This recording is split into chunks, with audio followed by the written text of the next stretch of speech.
Donc là, il nous reste une demi-heure avant l'ouverture des portes. Moi, je viens de faire le malade mental à faire des tours du quartier pour réviser le petit talk que je vais faire. Et puis viens, je te montre un peu ce qui se passe dedans. On a un lieu qui est topissime. On aime bien les lieux atypiques, on n'aime pas faire des soirées d'entrepreneurs là où les entrepreneurs se retrouvent d'habitude. Ici, c'est, je pense, une sorte de galerie habituellement. Et tout est en train de se mettre en marche. On a les pitchers, les bénévoles qu'on a déjà fait pas mal attendre, qui sont dans les starting blocks pour démarrer la soirée. Ça, c'est grâce à eux que l'événement a lieu parce que c'est eux qui nous permettent d'être la fourmilière qui permet à 200 personnes qui vont nous rejoindre de passer une bonne soirée. Ensuite, on a les pitchers donc, qui vont pitcher en première partie. Ils sont avec Samuel qui les accompagne et qui se préparent eux aussi à monter sur scène dans quelques minutes.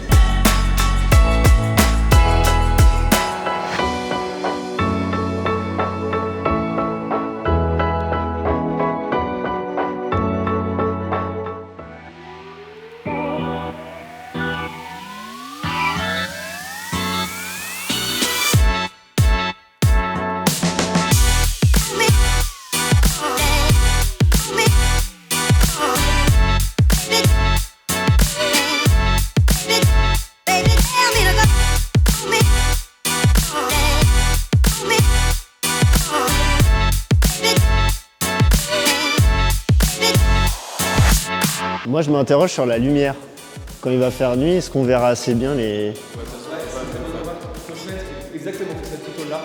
D'accord. Parce que t'as les 4 postes de chaque côté, voilà. Oui, c'est ça. Est-ce que, tu sais, le truc là derrière, on le tire ou pas du coup? Ça c'est Non, quoi? Moi je te conseille pas parce qu'on verra plus du coup là derrière. Ok. Ah non, faut regarder les gens toujours.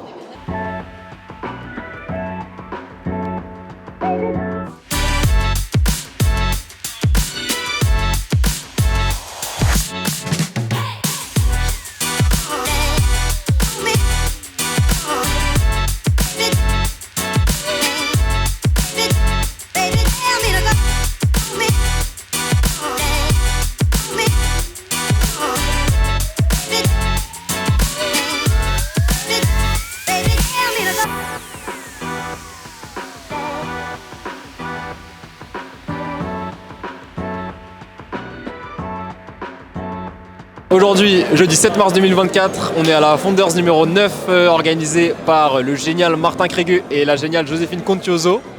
Non, en vrai, trop content d'être là. Ça fait plaisir de voir que cette 9e édition a lieu. Le lieu est incroyable. Je sais qu'il y a eu des galères en interne, mais ça, c'est des galères en interne, donc on va pas trop en dire. Et le principal, c'est que l'événement a lieu et on profite de la soirée. Ok, donc là, dans 3 minutes, je prends la parole pour ouvrir la 9e édition de la Founders Night. Comme je te l'ai expliqué, moi j'ai coaché les speakers, tous ceux qui prendront la parole ce soir. C'est un exercice qui fait peur. Moi-même là, je suis un peu stressé.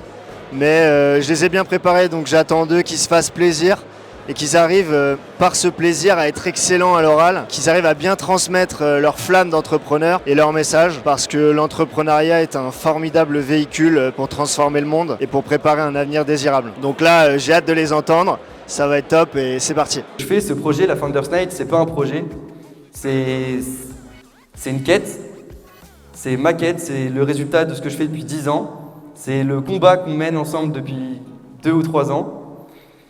Et on peut abandonner les projets, mais on peut pas abandonner ce que l'on est. Moi, la Founders Night, c'est ce que je suis, et donc je vais pas abandonner ce que je suis. La base de la base, quand on monte une boîte, c'est la compétence. Et je parle pas de la compétence, ouais le gars il a bossé au BCG, il est incroyable, il connaît tout sur tout, ou alors il est prof de maths, il connaît tout sur les maths. Je parle de la vraie compétence. Celle qui fait que quelqu'un apprend un sujet en 5 minutes au lieu de l'apprendre en 25 jours. Et la troisième chose que je vous demande de faire demain matin finalement, c'est de challenger la norme. Mais ACO, c'est plus qu'un uniforme. ACO, c'est une armure du quotidien. Et moi, mon armure, elle me permet de prendre la parole devant vous aujourd'hui. Je vous parle de personal branding ce soir parce que j'en ai fait depuis 6 mois. Aujourd'hui, j'ai plus de 300 000 followers sur les réseaux. Alors j'ai bien aimé cette soirée, c'est ma première à la Founders Night. Martin est super sympa, je trouve le concept juste magnifique, alors je suis venue. Je fais déjà de belles rencontres, je rencontre des gens qui ont de très magnifiques projets. J'ai été touchée par ceux qui ouvrent leur restaurant ou ceux qui ont abordé des sujets tabous sur la santé et la santé féminine. Et je dis bravo pour la Founders Night et grand succès. Vous êtes prêts? 1, 2, 3. Là on est à la pause de la 9e de la Founders. Très cool, on a eu plein de monde. On a fait plus de 150 entrées. On a eu la première session avec des pitchs, toujours aussi cool, profils variés. On a eu plein de projets différents. C'était vraiment top. Et là après on va attaquer avec encore 2 pitchs et 2 talks de grande qualité. Donc on a trop hâte. Ouais, c'est une super édition et malgré les galères qu'on a eues avant de la faire, on est ravis d'être là et ça s'annonce hyper cool.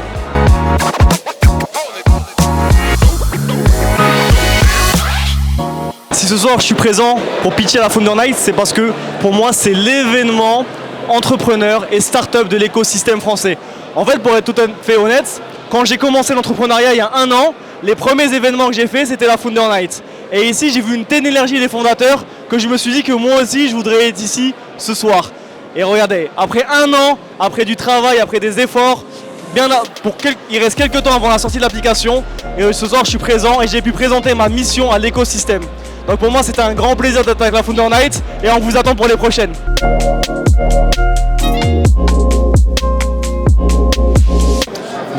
Ma présence est justifiée parce qu'au début quand je me suis lancé en entrepreneuriat, moi j'avais pas ce genre d'événement, j'avais rien de tout ça.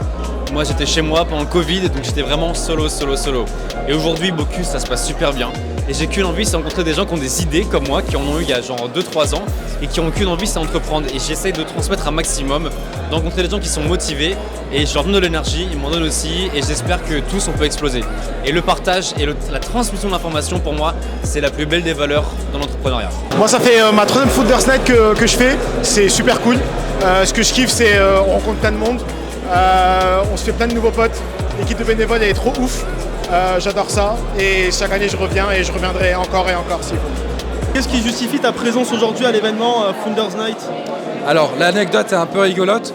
Je devais passer parce que j'étais invité par Yomi Denzel pour faire un podcast sans permission. Je ne sais pas si vous connaîtrez peut-être. Et voilà, donc je suis passé et j'avais vu que j'avais un petit mail qui me disait tiens Founders Night ce soir. Je fais bon allez vas-y let's go, une pierre deux coups.